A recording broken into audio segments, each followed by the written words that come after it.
مشاهدينا الأعزاء، مساء الخير وأهلا بيكم في برنامجنا طبق قطايف.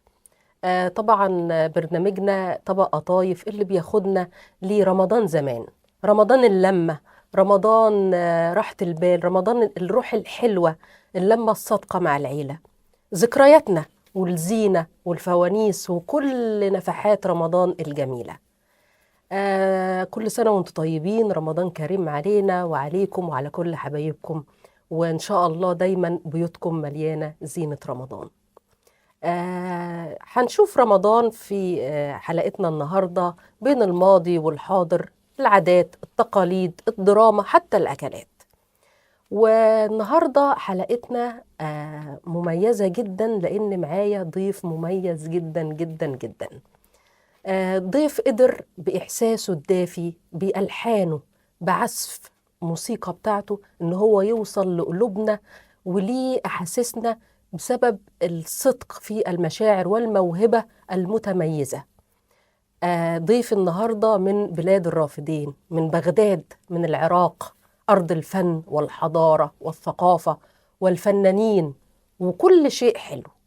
خليني الأول أرحب بضيف النهاردة معانا ومعاكم النهاردة، النجم، الفنان، الملحن، الفنان الشامل، الأستاذ جمعة العربي. أهلا وسهلا بحضرتك، كل سنة وانت طيب ورمضان كريم. أهلا وسهلا بيكي وأهلا وسهلا بجمهورك الغالي، وكل سنة وانتم طيبين، وإن شاء الله ينعاد عليكم بالخير والمسرات. وشكرا على هذه الديباجة والمقدمة الجميلة.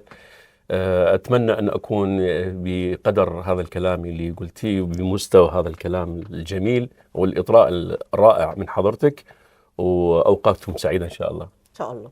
طيب طبعا عندنا مفاجآت ليكم أعزائي المشاهدين حلوة جدا قوي قوي، ما تفوتوهاش في الحلقة دي، بس هنطلع لفاصل، خليكم معانا ورمضانكم قطايف وسعادة.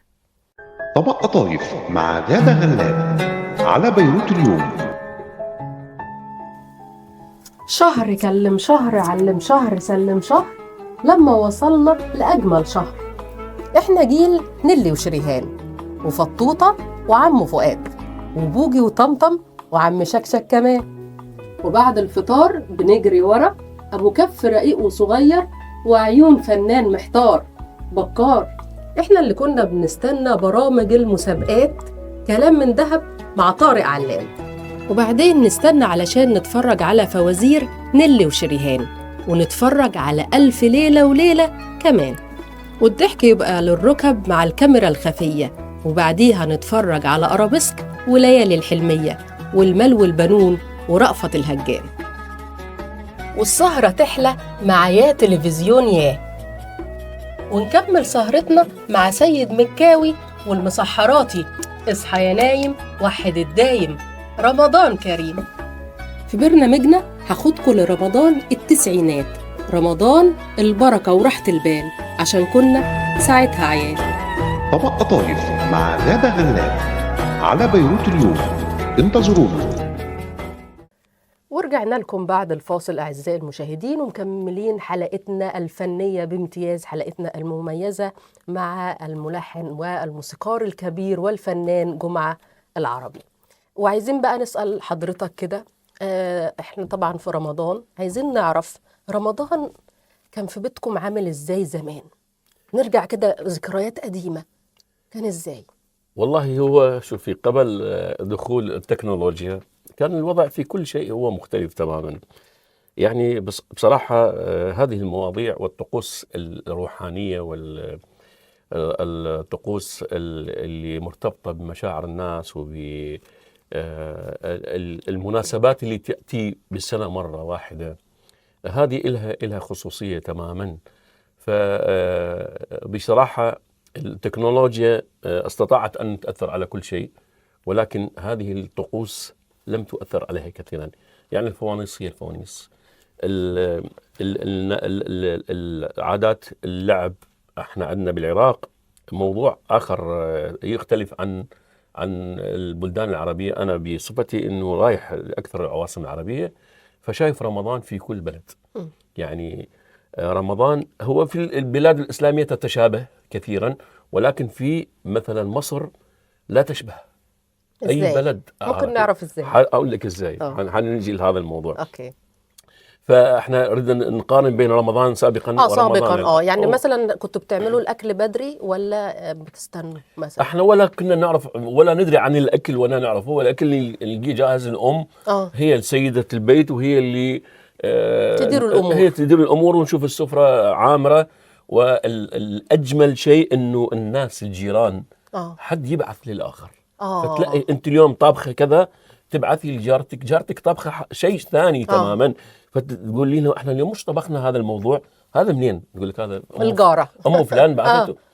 فهذه كانت الألفة والمحبة الآن اللي بين الجيران. يعني دلوقتي بيحصل كده يعني مش كثير بس كثير. في الأرياف والقرى والكذا. أما المدينة يعني الأشياء الودية يعني دي والحياة وقساوة الوضع الاجتماعي أثر شوية على هذا الموضوع.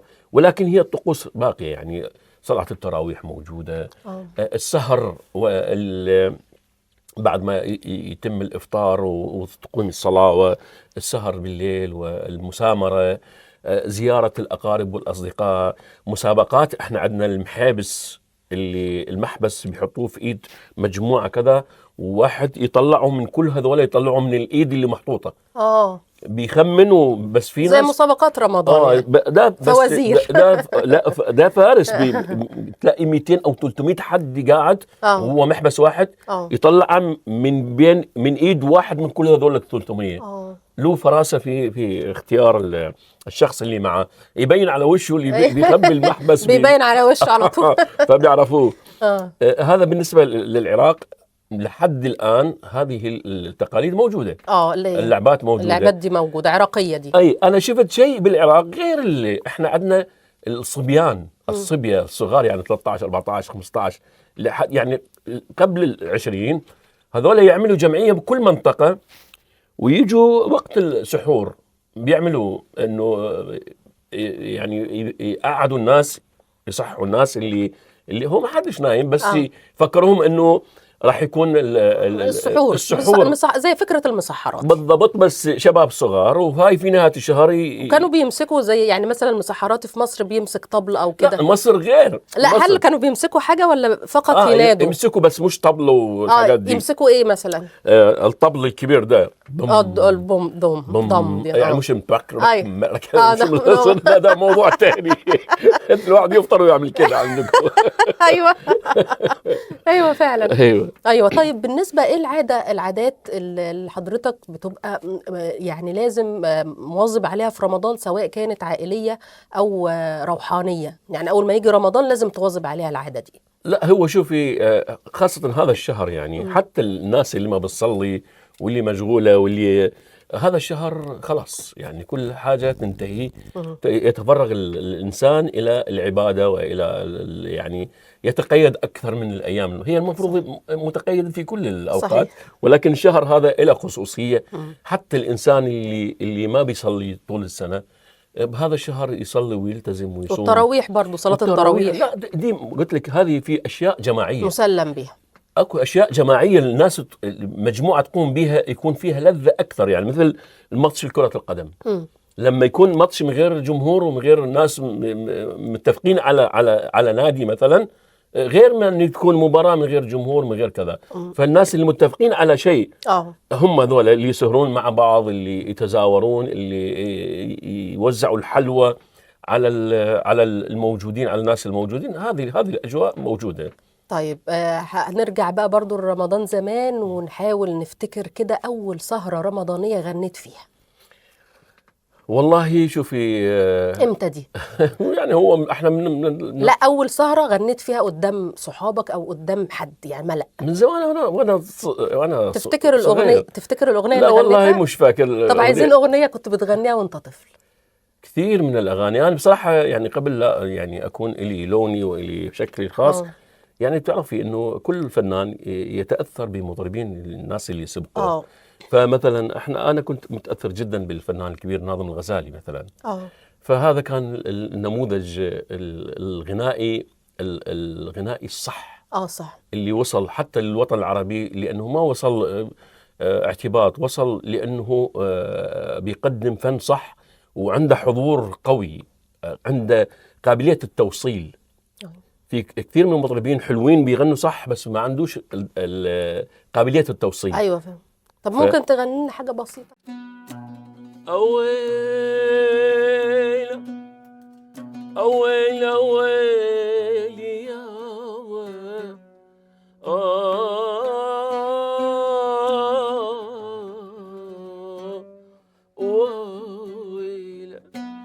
قول يا حلو منين الله جابك، تقول يا حلو منين الله جابك، خزن جرح قلبي من عذابك، خزن جرح قلبي من عذابك، قل لي وش شفت مني أذية، قل لي وش شفت مني أذية، قلبك من صخر ما حن علي، قلبك من صخر ما حن علي، أنا اللي جرحت إيدي بديا، أنا اللي جرحت إيدي بديا، هوتك وانت مختار بجمالك. انا الاحساس هو ده ناظم الغزالي يعني بجد يوصل لا لمس قلبي يعني. لا صوتك فيه احساس ربي يخليك، بيوصل القلب حقيقي يعني فيدغدغ المشاعر. شكرا شكرا. فطبعا مش عارفه يعني مش قادره اقول من كتر يعني امتعت. هو هذا التراث عراقي بصراحه، يعني مش بصراحة. مش شغلي اللي بصراحه انا احرص على انه اقدم شكل جديد بالتلحين اللي هو تلحين الدرجه وليس المقام، يعني موضوع اسلوب جديد تماما. وانا عملت هذا الاسلوب في 4 أو 5 اغاني جديده الان.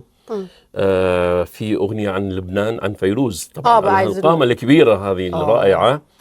افترضت انه فيروز تعاتب زياد، ما معناه انه انت بقالك مده كثير ما بتسوي لي اغاني، فمعقوله انه فيروز بعد ما راح تغني يعني خلاص انتهى موضوعها. فهذا الموضوع انا عملته اغنيه طبعا بمساعده الشاعر عباس الشيباني، شاعر عراقي، عمل الدخول فقط والباقي انا كتبته. يا ريت نسمع.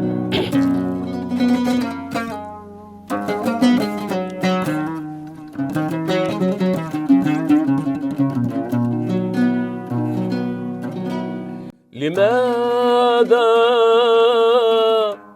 يا زياد جفوت عني، فهل فيروز باتت لا تغني؟ لماذا يا زياد جفوت عني، فهل فيروز باتت لا تغني؟ طلني الليل اللي ضويلي، لا أنا الليل طفى أناديلي، لا تسأليني كيف استهديت، أنا قلبي اللي عندك دليلي، والانكوى بالشوق انكوى، لأول مرة ما بنكون سوا، ما بلحن ولا غني، وساكت غصب عني، كله عم يأذي لبنان، وكل يوم يضيع الفنان، رايح الحق شادي اللي ضاع من سنين، عاطراف الوادي ما بتشوفوا العين، رايح الحق شادي اللي ضاع من سنين، عاطراف الوادي. ايه واللي جاي ألعن ما بنعرف على مين، واللي جاي ألعن ما بنعرف على مين. سلام نجينا يا عذراء سلام، نجينا يا الله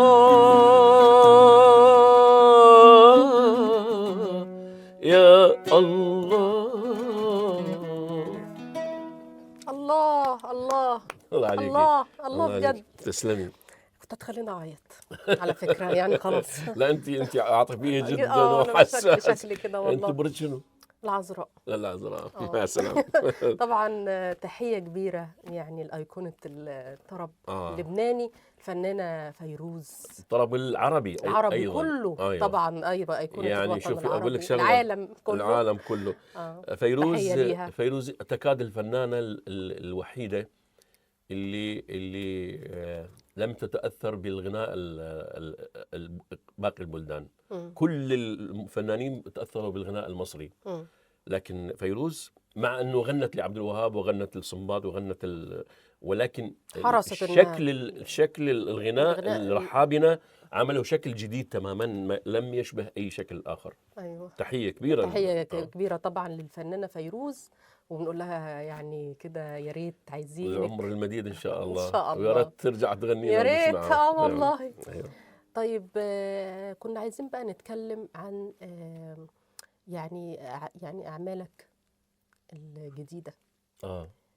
ايه بقى ايه اعمالك الجديده؟ ايه الجديد؟ والله في كثير، في اغاني انا عاملها، مثلا عامل مطربين عرب ومطربين عراقيين، من ضمنهم الفنان ماجد المهندس. انا لحنت طبعا لكبار المطربين العراقيين، ياس خضر وسعد الحلي، هذول قطال العطار من المطربين الكبار جدا في العراق. وماجد ومجموعه مطربين من الشباب اللي ظهروا في برنامج ذا فويس. انا كنت معاهم في البرنامج، وجبنا اللقب للعراق. يعني هم كانوا 4 مطربين من العراق صعدوا للنهائيات، يعني انا كنت معاهم ما شاء الله. واخذنا جائزه الأغنية العربية في تونس، مهرجان الأغنية العربية في تونس، كانت ألحاني. لازم تاخذ الجائزة الكبرى طبعا. لازم تاخذ الجائزة. ربنا يخليكي. فكثير من الأعمال، أما الأعمال اللي أنا خاصة بي بشكل خاص، فعندي أغنية اسمها أبرز أحداث السنة. دي ملائمة أيضا.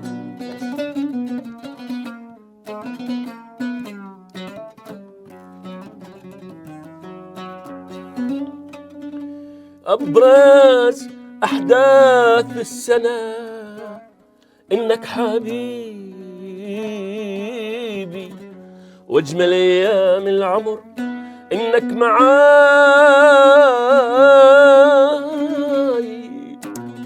أبرز أحداث السنة إنك حبيبي، وأجمل أيام العمر إنك معاي.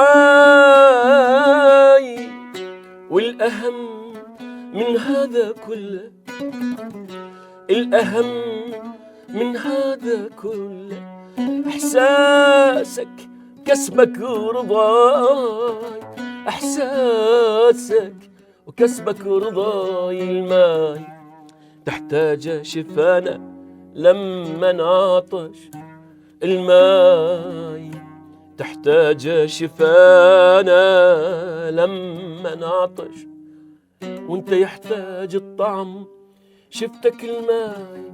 من مشيت السندريلا غارت وزعلت هواي، من مشيت السندريلا زعلت وغارت هواي.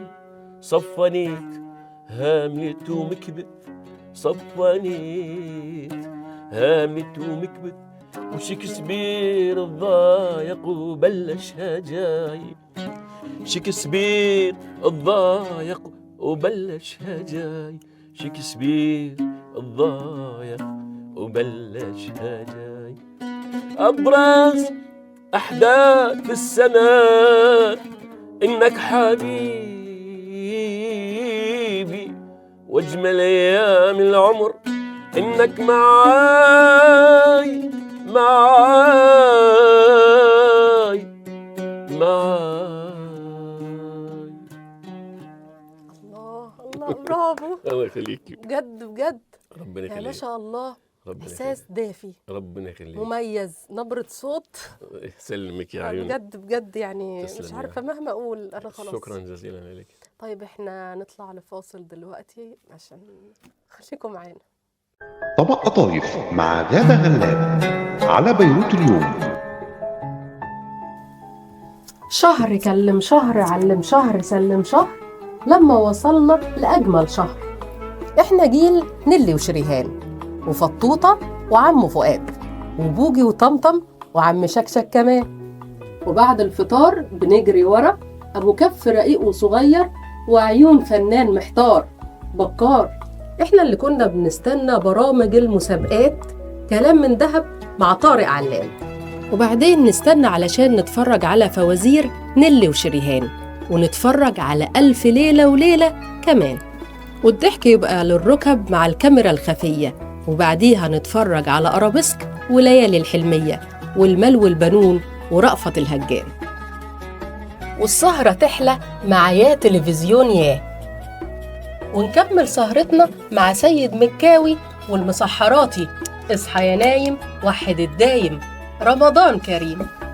في برنامجنا هاخدكم لرمضان التسعينات، رمضان البركة وراحة البال، عشان كنا ساعتها عيال. طبق قطايف مع غادة غلاب على بيروت اليوم، انتظرونا. ورجعنا لكم مشاهدينا بعد الفاصل ومكملين حلقتنا الجميلة المميزة المستمتعين بيها. عايزين حاجة كده بقى تهديها للجمهور. عايزة قلبك، أيوة قلبك المليان حنان. عايزة أسمع كلمة لما تقولها أقولك قول كمان. عايزة أحس إنك حاميني، عايزة أشعر بالأمان. عايزة قلبك، أيوة قلبك، عايزة حب بتاع زمان. عايزة قلبك، أيوة قلبك المليان حنان.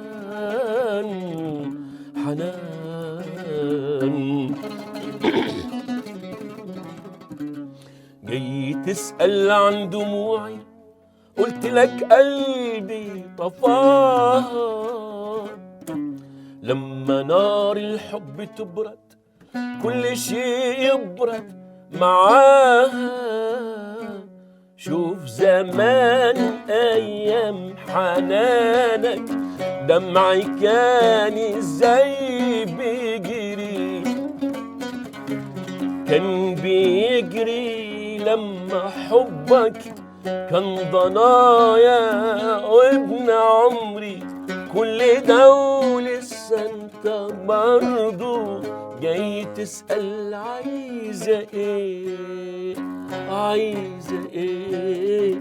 عايزة قلبك، ايوه قلبك، عايزة حب بتاع زمان.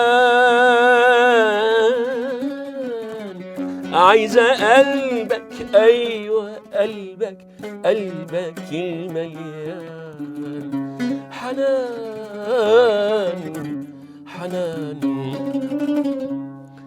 عايزة افكر فيك اجيبك من حبايبك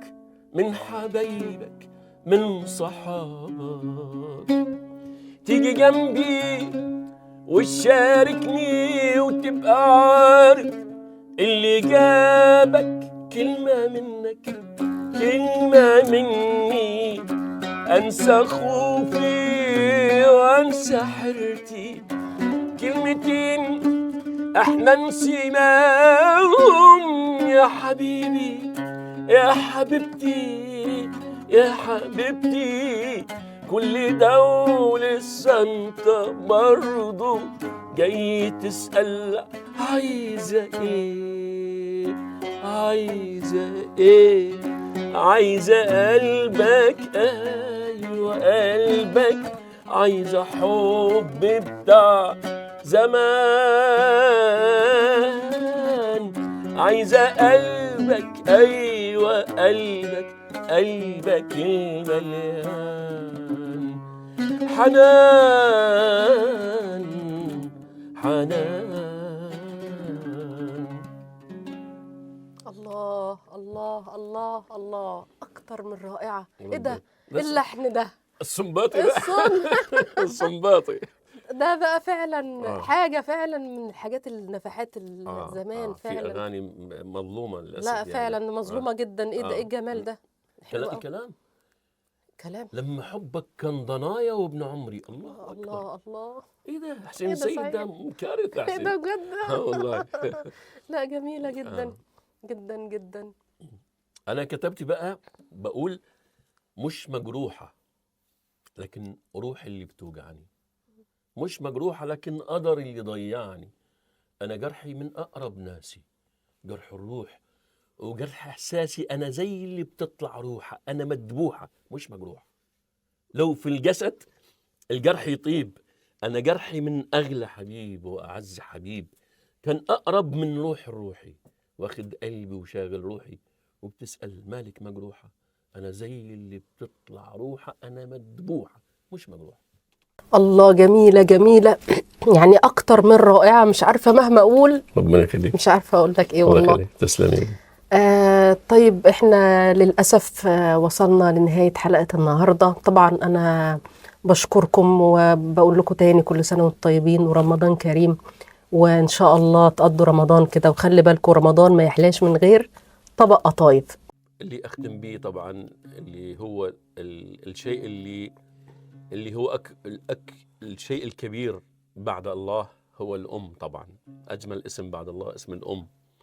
فأريد أختم شيء عن الأم. أوكي. من الأشياء اللي كاتبها أنا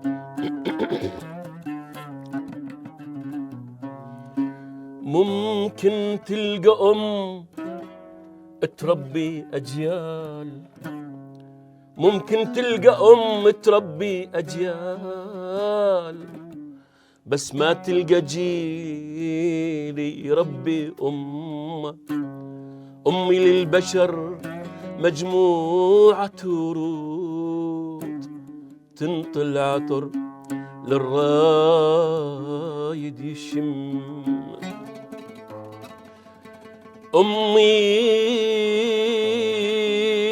أمي العمر، أمي العمر يا محلى.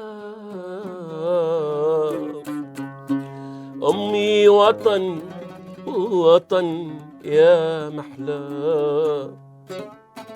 أحلى ما خلق ربي، أحلى ما خلق ربي، وأجمل اسم بعد الله أمي. أمي أجمل اسم، أجمل اسم بعد الله أمي. أمي وطن، أمي وطن يا محلى. شكرا جزيلا.